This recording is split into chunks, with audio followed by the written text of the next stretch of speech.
everyone. I'm Dr. Yosefa Fogel-Rubel, and this is One-on-One Women Talk Torah, a series brought to you by Matan Women's Institute for Torah Study. Welcome back to Matan's One-on-One Parsha podcast, where we spend about 30 minutes discussing deep thematic points about the Parsha.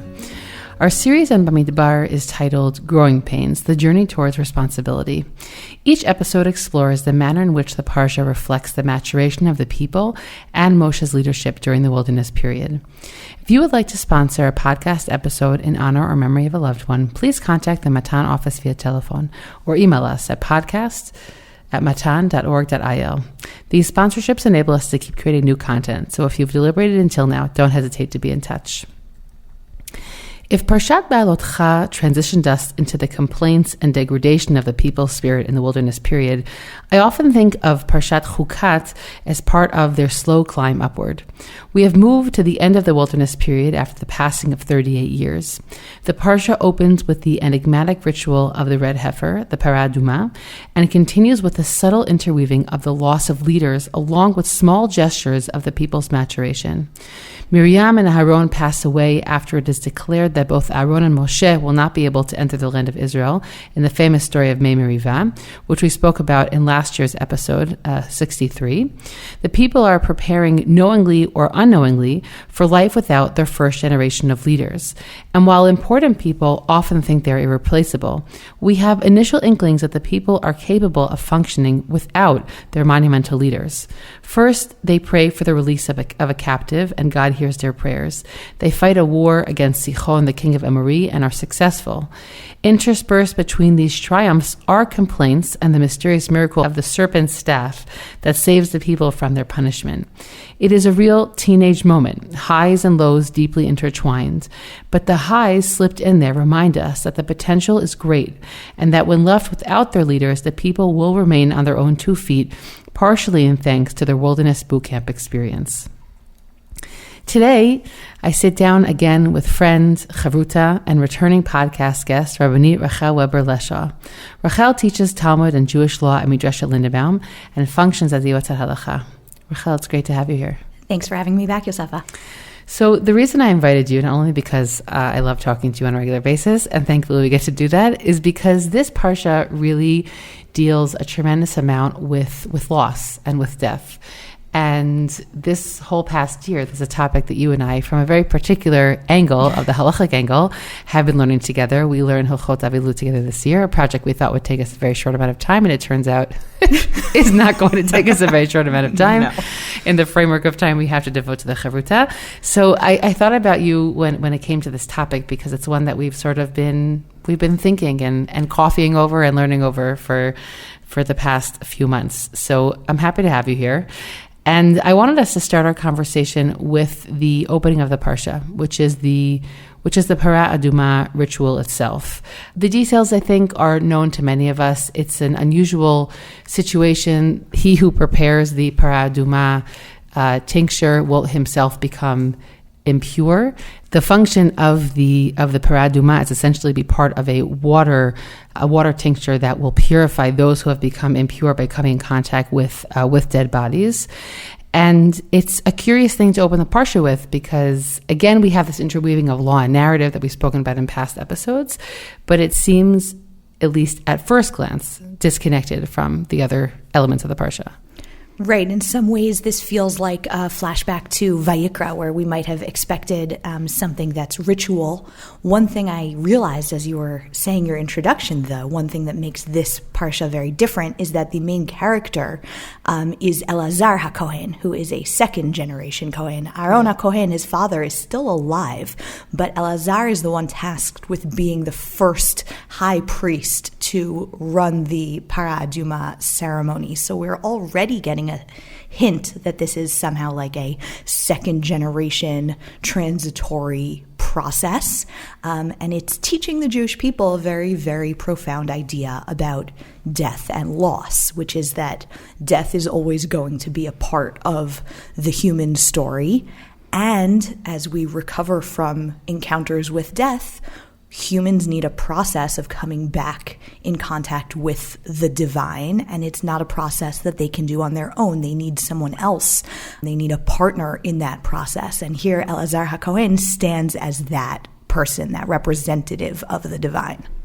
Yeah, well, that transition becomes overtly clear in the end of the parsha when Aaron dies, and there's a real ritual of switching of clothing, and the task moving over to Elazar becomes very, very clear. But it's true that he appears in this part of the parsha as well, and it feels very much like a preparation for his job. So you're saying it sort of connects the leadership concept and the ritual that we have at the beginning of the parsha, which would seem not connected to the theme, but you're saying it itself is connected to this idea of passing over to the next generation. I sometimes wish that I had the chance to read the Torah for the first time as an adult, not knowing what was going to happen. Because if I were to read this parsha, not knowing that God is going to tell Moshe and Aaron that they are not going to be able to go into the land of Israel, I would be surprised when I see Elazar's name show up here.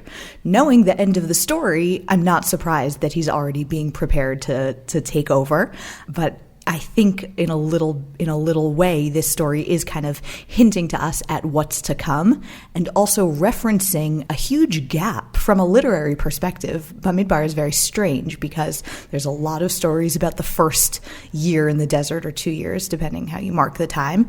And then we skip 38 years, and this halachic text in some ways fills in that gap of the 38 years from the sin of the spies until the Jews really re-begin their journey towards the land of Israel.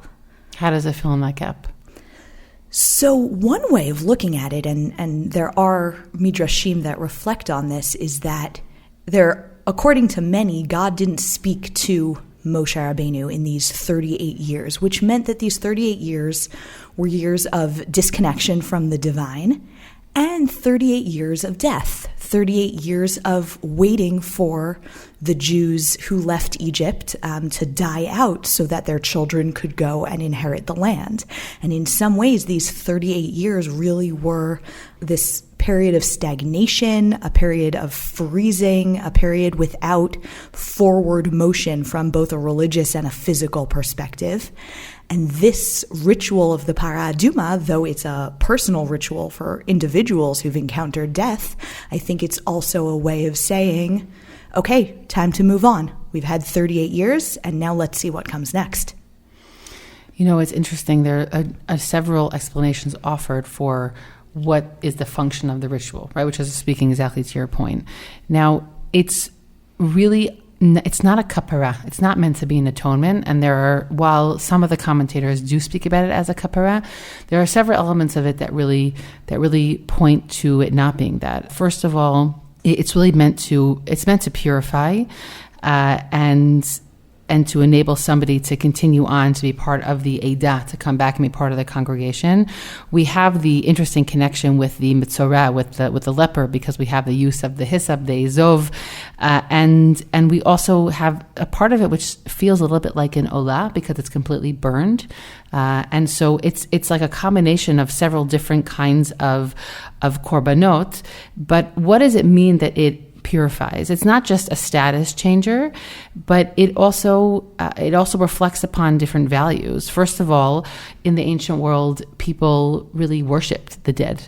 And so having this kind of ritual is one of the first, most fundamental ways that the Torah says we want to separate ourselves from those who are dead. We definitely don't worship them, and we also don't want to be intertwined with them. So speaking about, waiting for the next generation to sort of rise up and be able to enter Israel, there's also a certain desire in the part of the Torah to move away from that which was. I mean, we need to leave this behind us, as opposed to bringing it with us in our pockets and worshiping it or having it be part of our daily story.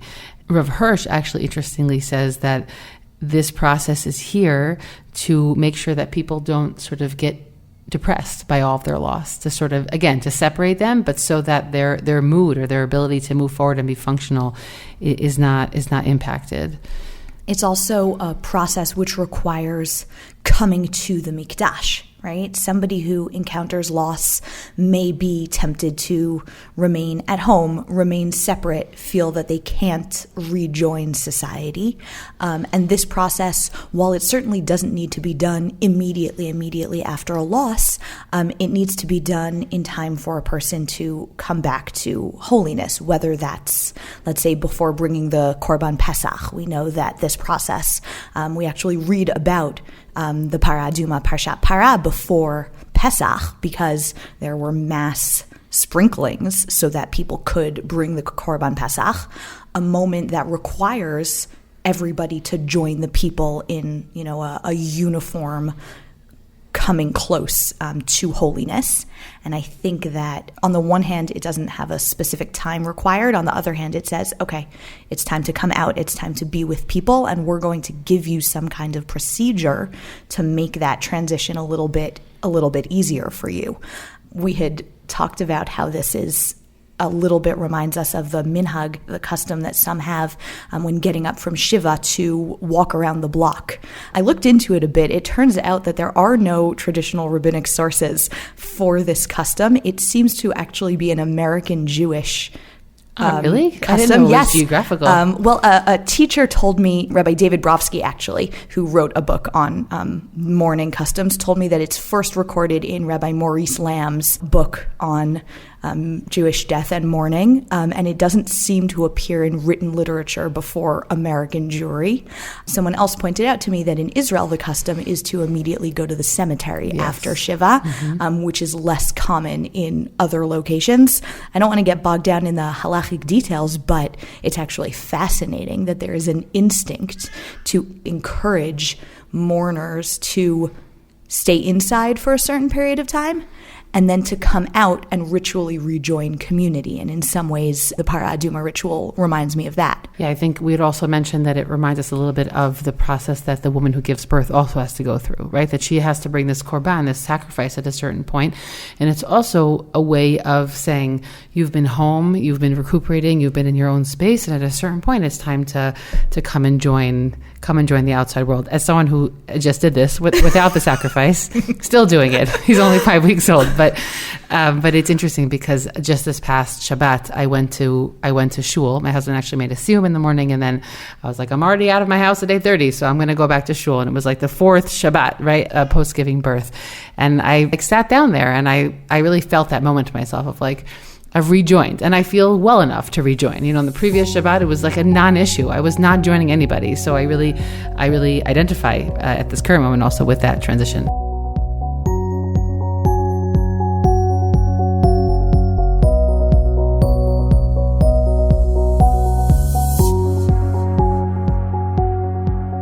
So in some ways, I think the Para Aduma ritual reflects back on the stories that came before it, on the aftermath of the sin of the spies. But as you mentioned earlier, it also foreshadows the more specific personal deaths that we encounter later on in Parshat Chukat, that of 2/3 of the leadership team of Moshe and Aaron before the death of Moshe later. Yeah, there's tremendous loss that happens in this week's Parsha. It sort of comes at a big boom. I think there's also tremendous difference between the ways that these deaths are both described and also the way that they're responded to. Right. Immediately after the death of Miriam, the people are faced with a lack of water, a problem that we haven't seen since immediately after the Exodus in Parshat Shmot. There was really a period of successful desert living. If on the one hand I had said 38 years of death, we also had 38 years of food falling from the sky, water seeming to be miraculously available. We didn't hear about any of the sort of prosaic, life-giving issues so much. And now Miriam is gone, the water is missing, and there's a breakdown in the leadership and communication between God, Moshe, and the Jewish people. There's obviously, we can't spend our time going into all the potential interpretations of what goes on with Moshe, the rock hitting God, etc. But something has gone fundamentally wrong here, and the connection to the loss of Miriam seems to amplify how tenuous this moment is for the people. So I wanna spend a minute on that, because it also harkens back to a conversation we had in Parshat Ba'alotcha. But the question of juxtaposition here is an ancient one that Rashi brings up, and that's, we have the midrash that Rashi brings, that it's because of Miriam that we had the well, and so when she passes away, we no longer have a well. So I don't want to focus on that interpretation, but I do want to think for a moment about the juxtaposition between not the loss of water, but the way that Moshe responds to the loss of water. Because in Parshat Ba'alotcha, Dr. Yael Ziegler has suggested that it is perhaps the parting with Yitro that made Moshe lose his cool, essentially. Meaning, when Yitro leaves Am Yisrael, Moshe feels very, very alone, and it leads to his breakdown when he says, "I can't hold these people by myself." And and the female imagery of Lo Yisao Menete Onik, and I feel that, again, if we could read into the juxtaposition here, that we have a similar movement happening. When Miriam dies, Miriam is Moshe's, she is his female leadership, right? That she, not only in sort of the three-way leadership class we have between him, Aaron, and Miriam, but she saved Moshe, right? This is primal. And when I read about his response to the people, which is, again, as you said, famously hitting and not speaking, I go back and think this is an interesting repeat of the second chapter of Shmot, where Moshe uses his hands in a way that gets him into trouble when he should have theoretically been using his mouth. And it's hard for me not to read it into the fact that, Miriam dies and Moshe sort of goes right back into that sort of initial primal role of his. It's also one of those places where people are tempted to say, oh, that midrash about Miriam and the water, like, where does that even come from? But of course, as you said, when we hear Miriam, we think back to the beginning of Sefer Shmot and the role, the relationship between Miriam and water that saves people, right? And Miriam waiting for Moshe to see what's going to happen. And the fact that Miriam was Moshe's protector at that most vulnerable moment at the beginning of his life, we can imagine maybe him going back to a certain amount of vulnerability here also, not to psychoanalyze biblical characters more than is appropriate, but certainly she's been with him literally from the very beginning. At every stage she's watched him. We assume she's helped him grow. And now there's a water crisis. And it turns into a bigger crisis, I think we see, than was absolutely necessary. What's interesting also is that now that I think about it in this conversation, when Aaron dies, we'll talk about in a moment what we do have there, but we don't have Moshe breaking down after that. And I think that part of that is because Aaron has a replacement. Aaron is not only a man, he's an institution. And the institution has a very clear way of it being continued. If I go back to the comparison between Yitro sort of moving away from Moshe and Miriam, these are two critical figures in his life who will not have any replacement. There is no one who will take their place. They also don't symbolize an institution. So Miriam dies. There's no fanfare. There's also no response on the part of the people, which I'll just say, I hope this isn't too offensive, but it's very clear to me also that's part of the fact because she's a woman, meaning I think that there isn't that clear mourning ritual for her. It could be because she also didn't have the same national function that Aaron and certainly obviously Moshe will have. But she doesn't have any replacement. And so the emotional, again, I'm reading into it, but the emotional response I think that we see in the response to the water complaint after she dies, to me really bespeaks that point of sort of just feeling bereft and trying to figure out what to do in this moment. And Moshe loses it a little bit. This also marks exactly the transition when we go, I think, from personal loss for Moshe to national loss for the people, and we seem to do better with the national loss, right? When we transition to the death of Aaron, and as you said, there is a proper mourning period, and there's also a proper handoff. It becomes clear to everybody that Elazar is stepping into his father's role. Elazar has been training for this, and the clothing of Aaron are literally dressed upon.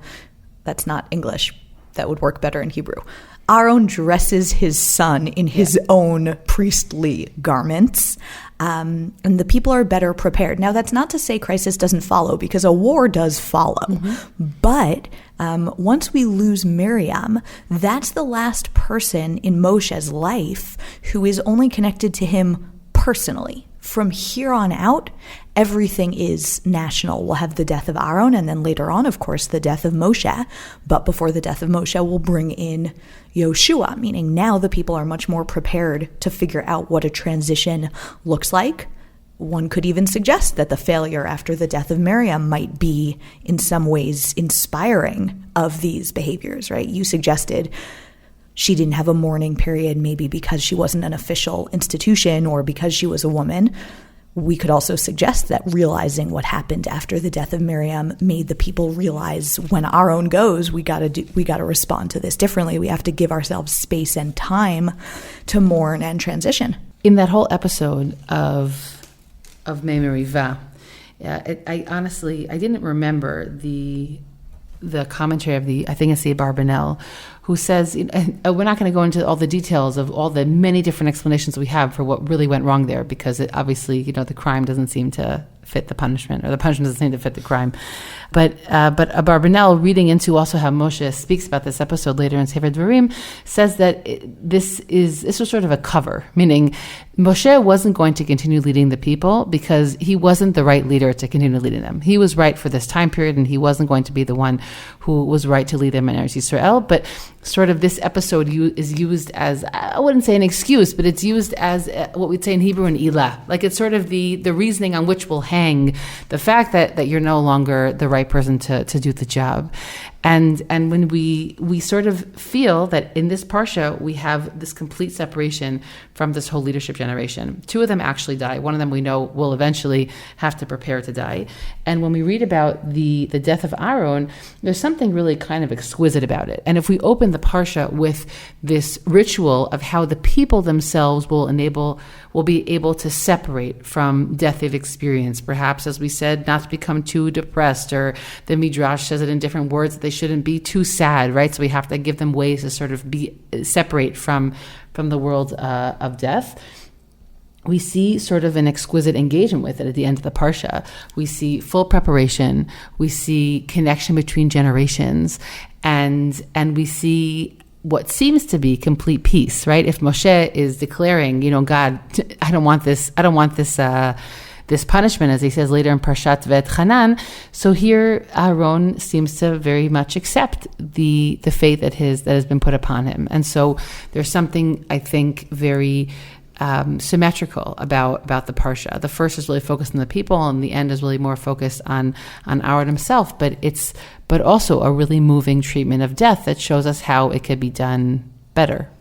And when we think about what that message is, what is that sort of ideal death, if one could speak like that, I'm reminded of, in my mind, one of the saddest Rashis on the Torah, when God tells Moshe, take Aaron, your brother, and Rashi always understands that the word kach, take, implies something deeper, and Rashi says, what words did Moshe use to take Aaron, his brother, to his final death? Moshe said to Aaron, you are lucky that you will be able to witness the transition of your role to your son.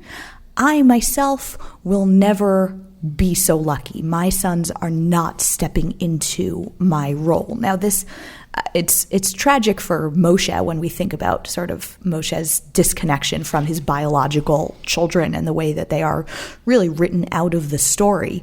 But to focus on the positive, what we see is this idea that if you can reach a point where you can look at your children after you and feel that they are continuing in your path, that is maybe the most comforting thing that a person can see at the end of their lifetime. And of the three leading siblings, we know that at least Aaron got that, and not just that he saw one son step into his role, but he also had a nation of children mourn him in a very, very appropriate way, a way that fits into this idea of Aaron as Ohev Shalom V'rodef Shalom, a person who really connected with human beings.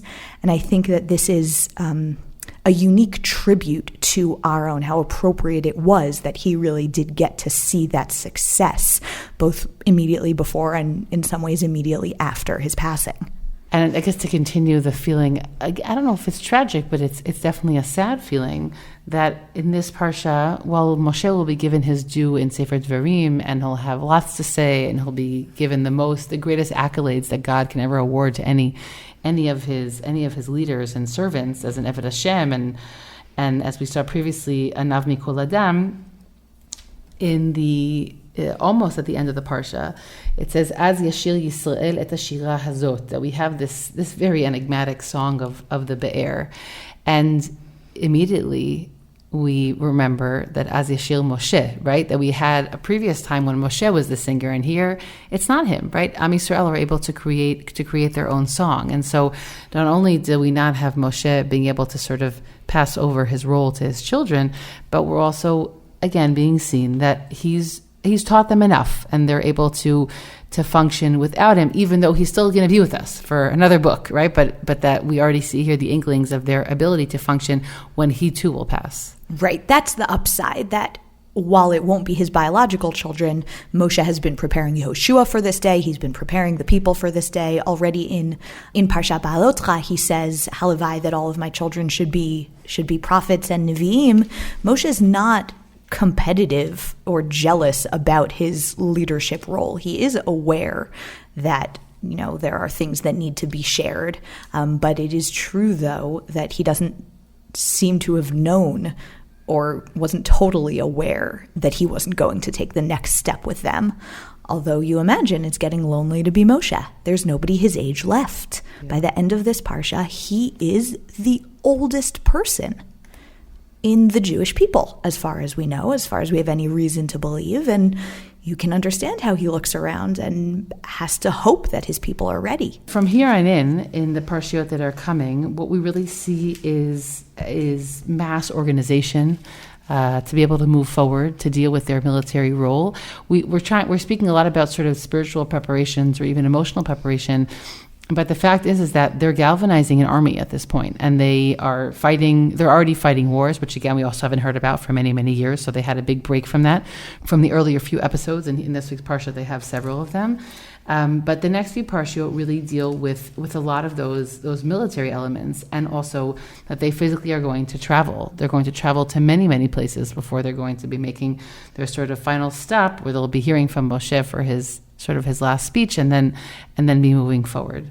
If you think about it, actually, what we've had in 38 years is passive death, waiting around as God takes away the people who it's not their time.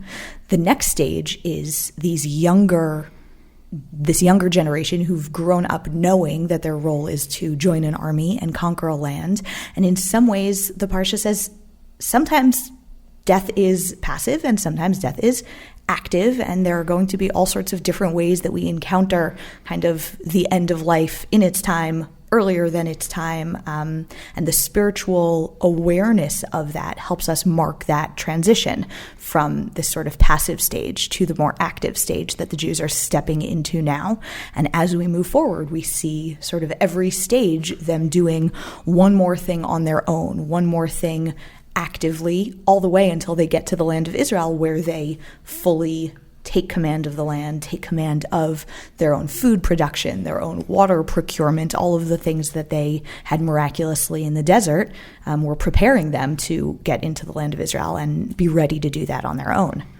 Rachel, throughout this conversation, I've been debating if I want to say the following, but I think I will. I think that there's very relevant import for everything we've said about this week's Parsha, not only in people's emotional approach to loss of life, which, as you've said in different ways, like it meets us in all different ways in our life. It could be shocking, it could not be shocking, and still have a tremendous emotional impact and be something that we have a hard time moving on from, and how to sort of carry it with us, that it doesn't carry us.